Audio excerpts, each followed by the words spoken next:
નમસ્કાર દોસ્તો, કેટલી શર્મની વાત કહેવાય કે દેશની રક્ષા કરતા સૈનિકોને આ ભ્રષ્ટ ભારતીય જનતા પાર્ટીની સરકારમાં અનશન ઉપર બેસવું પડે છે.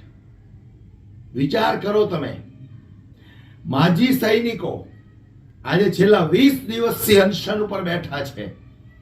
શું છે એમની માંગણીઓ એ વિસ્તારથી હું તમને બતાવવાનો છું. પણ એ પહેલા મારે થોડી વાત કરવી છે. દેશના વડાપ્રધાન નરેન્દ્રભાઈ મોદી સુધી આ વિડીયો પહોંચાડો દોસ્તો.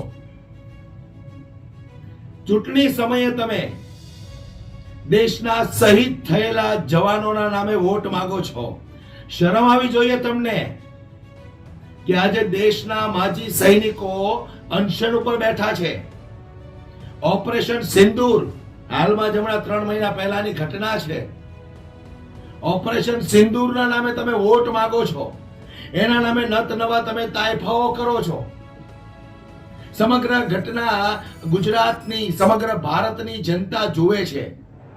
જ્યાં જ્યાં તમારા મોટા મોટા પોસ્ટરો લાગ્યા હોય છે ત્યાં નરેન્દ્ર મોદીનો ફોટો એટલો મોટો હોય છે, એની સામે એક સૈનિકનો ફોટો આટલો નાનો હોય છે.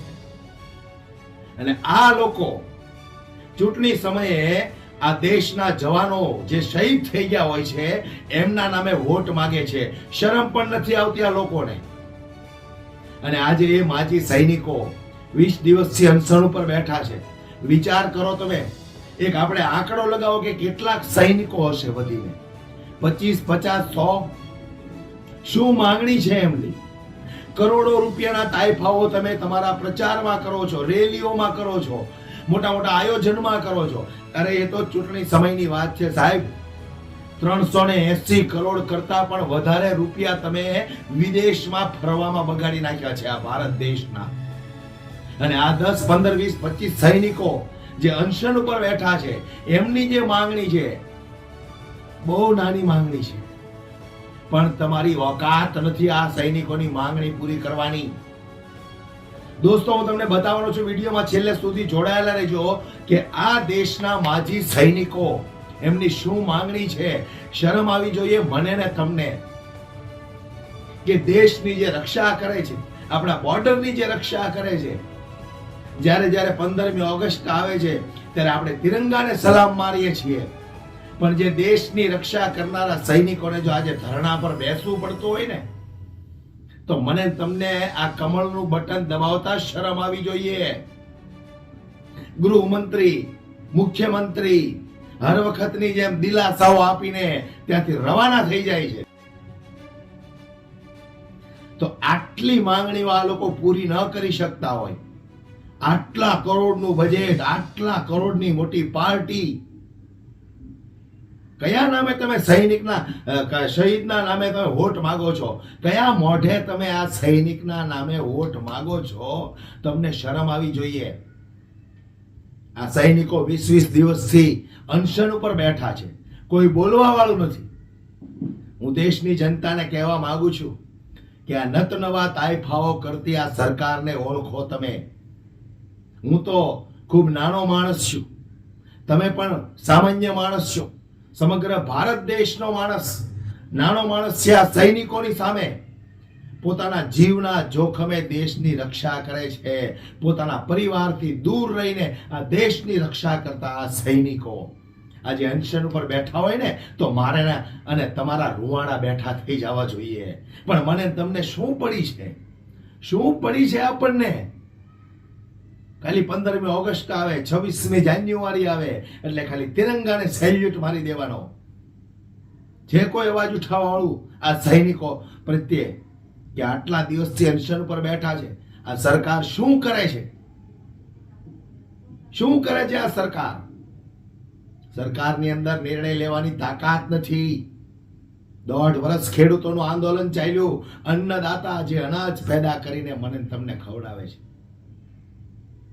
એ ખેડૂતોનું આંદોલન 1.5 વર્ષ ચાલ્યું. દેશના વડાપ્રધાનની અંદર નિર્ણય લેવાની તાકાત નહોતી. એવી જ રીતે આ માજી સૈનિકો અનશન ઉપર બેઠા છે અને આ સરકારની અંદર તાકાત નથી કે એમનો આપણે અનશન તોડાવીએ, એમની માંગણીઓ શું છે એમની ઉપર સામા બેસી અને વિચાર કરીએ અને એની જે માંગણીઓ છે એમાંથી 50% માંગણીઓ પણ આપણે પૂરી કરીએ. અને હું તો એમ કહું છું, આ દેશના સૈનિકો છે, કદાચ 100% માંગણી એની પૂરી કરવી પડે ને તો એમાં અચકાવવું ના જોઈએ. વાતો તો ખૂબ મોટી મોટી કરો છો, ઓપરેશન સિંદૂર, ફલાણું, આ તે ઢેકડું, કારગિલ યુદ્ધની વાતો કરો, ચૂંટણી આવે ત્યારે મોટી મોટી વાતો કરો છો. ત્યારે આજે આ સૈનિકો પોતાની માંગણીઓ લઈને બેઠા છે ત્યારે એક પણ ભારતીય જનતા પાર્ટીના નેતામાંથી મોઢામાંથી એક શબ્દ નથી નીકળતો. વિચાર કરો દોસ્તો, તમે દેશના સૈનિકોની હાલત છે તો આમ નાગરિક, આમ જનતા આ સરકાર સામે શું બોલી શકે, કેવી રીતે એમની માંગણીઓ પૂરી કરી શકશે. વિડીયોને ખૂબ શેર કરો, દેશના વડાપ્રધાન સુધી આ વિડીયો પહોંચવો પડે, એમને પણ ખબર પડે કે આપણે જે કરી રહ્યા છીએ એ તદ્દન ખોટું છે. આ દેશના સૈનિકો છે, એમની સાથે અન્યાય ન થવો જોઈએ. લૂંટો, તમે કરોડપતિઓને લૂંટો, બિઝનેસમેનને લૂંટો, પણ આ દેશના જવાનો છે જે દેશની રક્ષા કરે છે એની તો કમસે કમ માંગણી પૂરી કરો. એ ક્યાં તમારી પાસે મોટા મોટા બંગલાઓ માંગે છે, ક્યાં મોટી મોટી હાઈફાઈ કારો માંગે છે, ક્યાં તમારી પાસે એવા મોટા મોટા પગારો માંગે છે કે તમે એની માંગણી પૂરી ન કરી શકો. અને આ જવાનોની જે માંગણી છે એ માંગણી પૂરી કરવામાં દેશનો કયો એવો વ્યક્તિ છે કે જે તમને આડે આવે છે? કોઈ આડે ના આવે.